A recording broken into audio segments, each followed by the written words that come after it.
Hey guys, how's it going? We're out here with the Nate Outdoors and we're going on a little ride today. So we are out in Bishop, California and just kind of cruising, just went on a little day trip. It wasn't anything super gnarly, it wasn't anything super technical. It was just kind of cruising, seeing how far we could make it on these snowy roads because the snow got pretty deep. And up in front of me right here, that's my dad's car. And behind me back there was Andy. He's one of my dad's friends.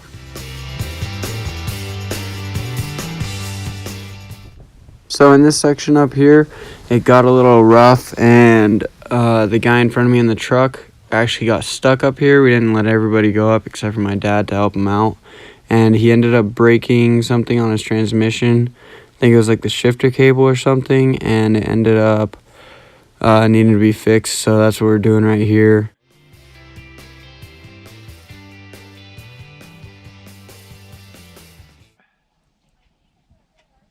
See if it'll start right now. Okay. The other way should be neutral. There's neutral.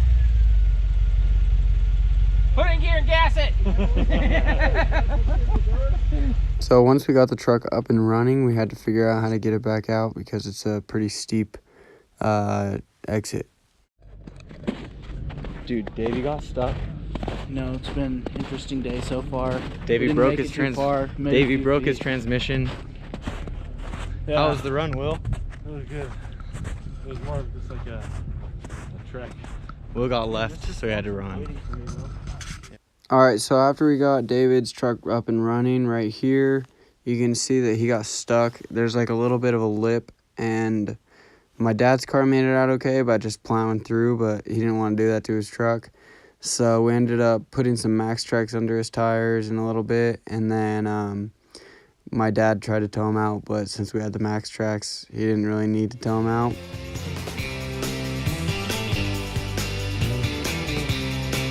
Okay, so the kid up in the top right-hand corner is my cousin Will. He's crazy. He always wears shorts for some reason. And the guy on the left right there walking away is David. That's his truck. And the guy with the Max Tracks was Andy. Alright, so we put the Max Tracks under the tire and hooked up the tow strap. And then David decided to go before there was any tension on the tow strap. And it actually worked because the Max Tracks were there. But we ended up needing to hook it up because the front tires we didn't think were going to clear. So we got tension on it and then started pulling him back, and he made it up all right.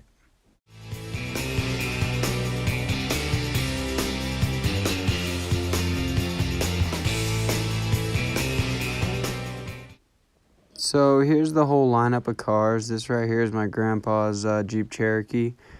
And right here, the 4Runner is my dad's car with the new light bar and stuff on it that he just put on there. And this Tacoma coming up right here is Puff, or Brian, that's what we just call him, Puff. It's got just a little lift on it. And then this is Andy's Jeep. It's a pretty nice Rubicon. And then this is the little Samurai Andy's brother had. It was going all over the place. It was pretty cool watching that thing go. And this is my buddy Cal's car.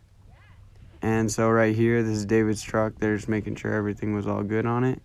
And there's one more Jeep that has the only winch that we had. That's this Jeep right here. There's actually a lady in there. Kind of scared me. Alright, so after getting David unstuck, we decided to just take a new route, a different route. Because that's really what we were doing. We were just seeing how far we could make it on one road, and once we got stuck, turn around and go the other way.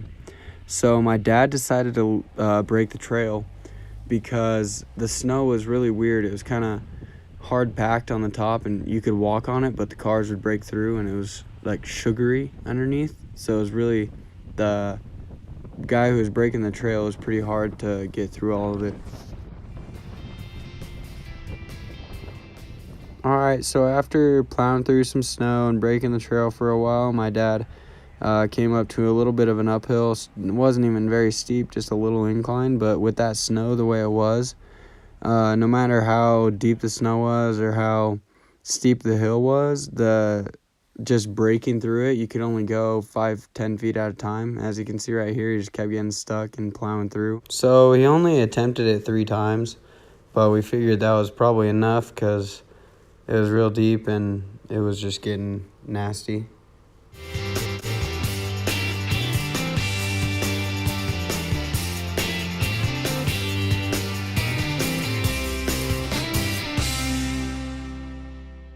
Alright, so after my dad's last attempt right here, he decided to call up Andy on the radio and ask him if he wanted to try and get any further or plow ahead. And so Andy tried to go around a few people and ended up getting stuck. In front of me? No. Keep going, go, go, go. There we go.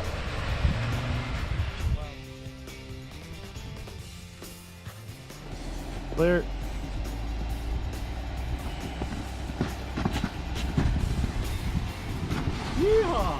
So when Andy got out, he didn't end up pulling forward far enough, and he backed up too soon and went right back into the same hole. So he had to pull forward again in order to get back into the ruts that my dad's car made and my grandpa's car. And he got real close to my grandpa's car right here.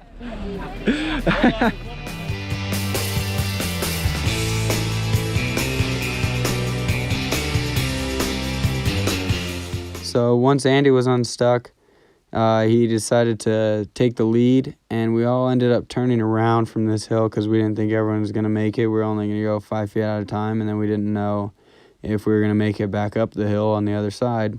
So we turned around and went a different way, and Andy was now leading.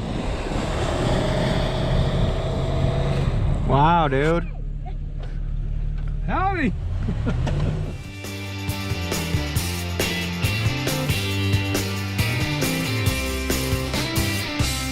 All right, so now Andy's leading, and we decided to take up the rear.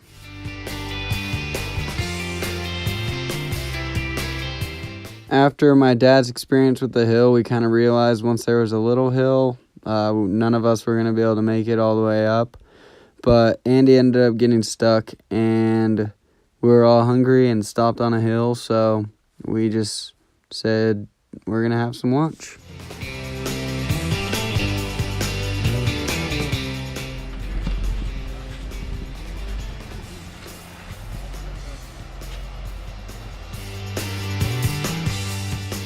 So while we were at lunch, my dad and Andy decided to take Andy's Jeep up this hill as far as they could.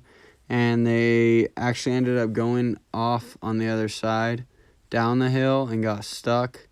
That's right here. And we had 8 pairs of Max Tracks. Ended up using them all kind of like a little conveyor belt. My dad was picking up the ones in the back and throwing them in front of it and made it all the way up the hill. So after getting everyone up the hill, getting everyone fed, we decided to start heading home. But before we actually headed home, we went through Shadego Canyon, and that's really pretty. That's later in the video. But I started driving at this point. I was driving my dad's car. That's why we're not in the Jeep anymore. And Cronus, my uncle, started filming for me.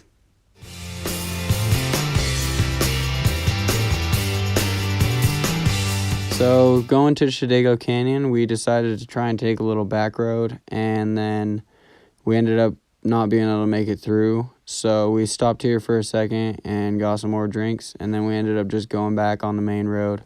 So after that, we lost one of our guys. He decided to turn around and go watch a football game. But we kept going, and we had to go back up a little bit to the snow in order to go through Shadego Canyon the right way. And so that's what this is. Just a really pretty drive out here.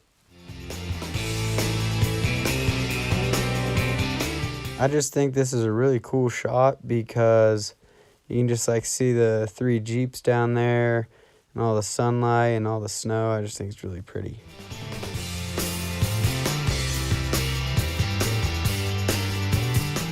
On the main road, we actually ended up going a little faster than my grandpa, so we had to wait for him back there.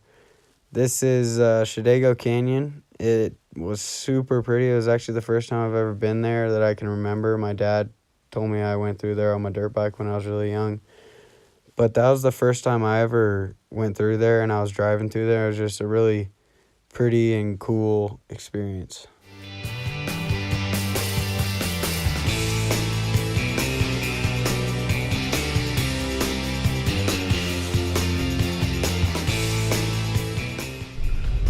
Yeah, so we just came through Shenango Canyon. It was sick. We were killing it. Nate was driving it. I thought there were like goats running by and shit.